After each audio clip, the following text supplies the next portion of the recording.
You notice yourself noticing things. Not occasionally, constantly. You watch the way you respond before you have finished responding. You catch yourself mid-sentence, monitoring your own tone, calculating how you are coming across, and then noticing that you are calculating, and then noticing that too. The loop doesn't stop. It just adds another layer. Most people experience this occasionally. You experience it as a default setting. And the strange part is not that it happens. The strange part is how exhausting it is. Not because anything is wrong, not because you are anxious in any clinical sense, but because your mind has developed a habit of standing slightly outside itself, watching, annotating, reviewing. Every ordinary moment arrives already wrapped in commentary. Every genuine feeling comes with a footnote. You have been told your whole life that self-awareness is a virtue, and you believed it. So why does having more of it than almost anyone you know feel less like an advantage and more like a room you cannot leave? Self-awareness is one of the most celebrated qualities in modern psychology.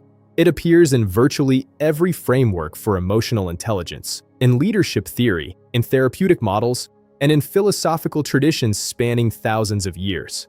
We are told, repeatedly and with conviction, that knowing yourself is the beginning of all wisdom. And yet no one seems to talk about what happens when self-awareness exceeds a certain threshold.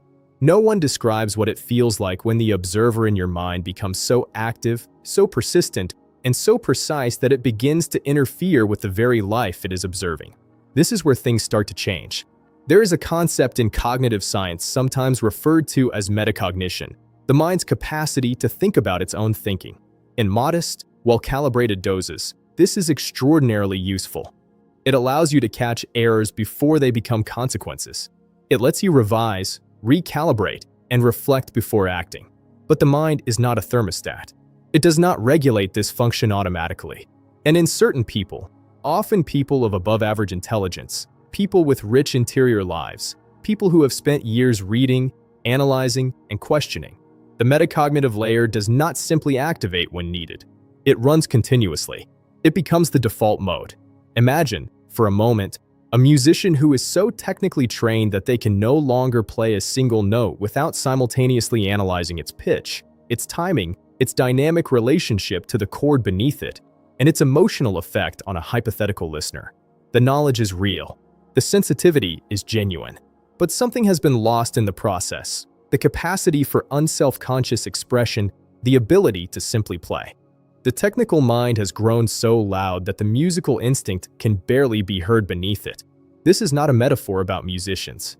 This is a description of what happens inside a mind that has become too fluent in the language of self-observation. The psychologist Mihai Csikszentmihalyi spent decades studying what he called flow, those rare and precious states in which a person is so completely absorbed in an activity that self-consciousness dissolves entirely. Tongue dilates. The internal narrator goes quiet. What remains is pure engagement, unmediated and immediate. People who experience flow regularly describe it as among the most satisfying states of human existence.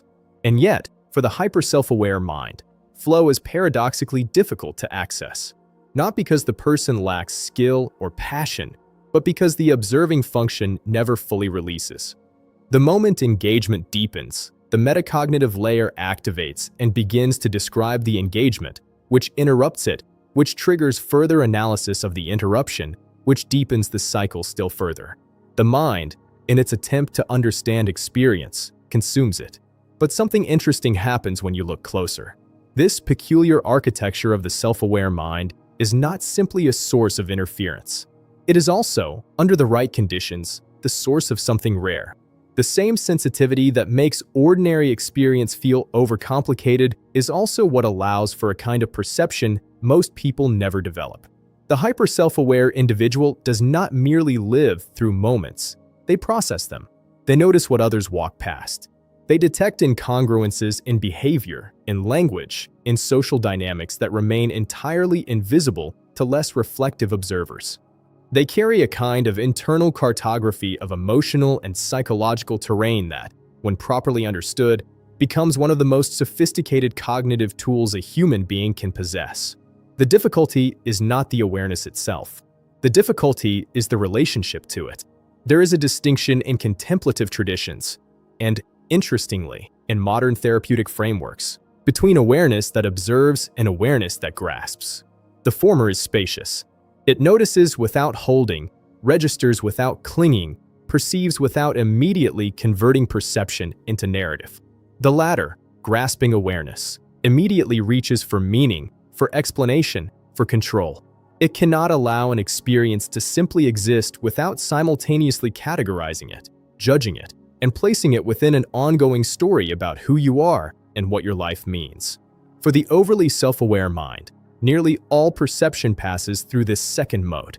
And the result is a peculiar kind of cognitive friction, the sensation that nothing is ever entirely natural, that every interaction carries a faint undertone of performance, that even your most genuine feelings are somehow subject to review.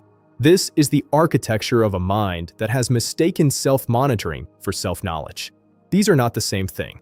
Self-monitoring is surveillance. It watches the self from a position of mild suspicion, alert to error, sensitive to judgment, perpetually concerned with how things appear. Self-knowledge is something quieter and more structural. It is not the constant narration of your inner life, but the deep, slow understanding of its underlying patterns. Self-knowledge does not require continuous observation. In fact, it often develops most richly in its absence, in moments of absorption, in physical action, in creative work, in conversation that pulls the attention outward rather than inward. Here is where the framework begins to shift. The question worth asking is not how to reduce self-awareness. That would be both impossible and undesirable, but how to relocate it. The over-monitored mind is one in which meta-cognition has colonized the foreground of experience.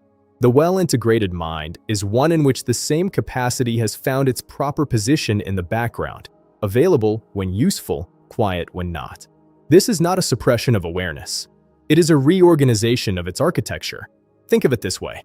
A great novelist does not forget that they are writing while the sentences are forming.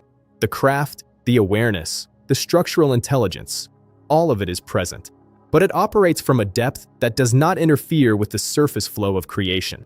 The awareness has been trained, through practice and through trust, to function without announcing itself at every moment. It has become, in the most elegant sense, invisible infrastructure, load-bearing but silent. This reorganization is not something that happens through pure intention. It happens through practice, through the deliberate cultivation of states in which the observing mind is permitted to rest. Physical movement, creative absorption, deep conversation, the sustained attention required by a difficult problem. Any activity that places sufficient cognitive demand on the present moment tends to quiet the meta layer, not by suppressing it, but by redirecting its energy outward. The observer, when fully occupied with observation, stops observing itself. What begins to emerge, over time and with patient practice, is not a less self-aware version of yourself. It is a more fluent one, a mind that carries its own depth lightly, a mind that has learned to hold its reflective capacity as a resource rather than a burden, accessing it deliberately rather than experiencing it as an incessant ambient noise. And this, perhaps, is the quieter truth beneath everything described here. The experience of being too self-aware, a feeling that ordinary life has acquired a strange, over-examined quality, is not a sign of pathology. It is a sign of a mind that has developed a capacity it has not yet fully learned to inhabit. The sensitivity is real. The perception is genuine. What remains is simply the long, unspectacular, and deeply rewarding work of learning to wear it well. To move through the world with your full intelligence present but unannounced, observing without being consumed by observation, knowing without being imprisoned by the knowledge. The hall of mirrors does not disappear, but eventually, you stop being startled by your own reflection.